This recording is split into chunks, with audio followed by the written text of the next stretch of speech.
хлопці змучені повернуться додому. Впаде на землю мамина сльоза за тими, хто не вернеться ніколи. Ми пригадаєм, як горів Майдан, крізь чорний дим Михайлівського дзвони. Кров наших побратимів нашитах, і з кулями смертельні перегони. Не сумуй, коли мене немає, помолись і поцілуй дитину.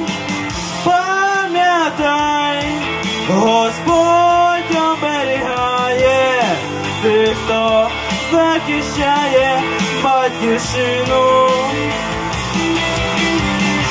Пам'ятай, Господь оберігає тих, хто захищає Україну. Той день, коли закінчиться війна, згадаєм ми кіборгів, героїв України. Донецького литовища руїни,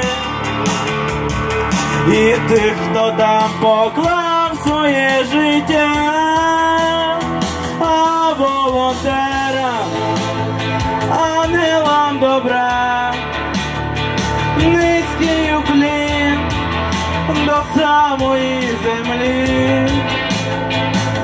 Їх допомога, як жива вода, нас рятувала у тяжкі часи.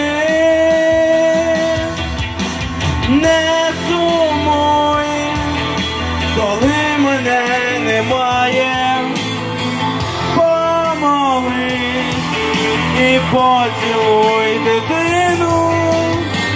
Пам'ятай, Господь оберігає тих, хто захищає батьківщину.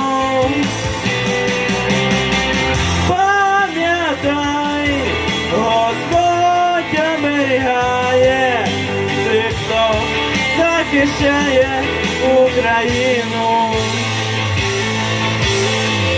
В той день, коли закінчиться війна,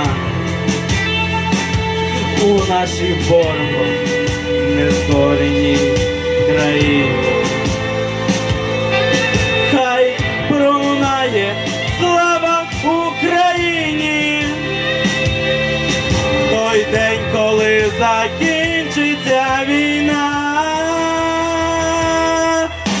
не сумуй, коли мене немає, помолись і поцілуй дитину. Пам'ятай, Господь оберігає тих, хто захищає батьківщину. Пам'ятай, Господь завжди оберігає всіх тих, хто захищає Україну.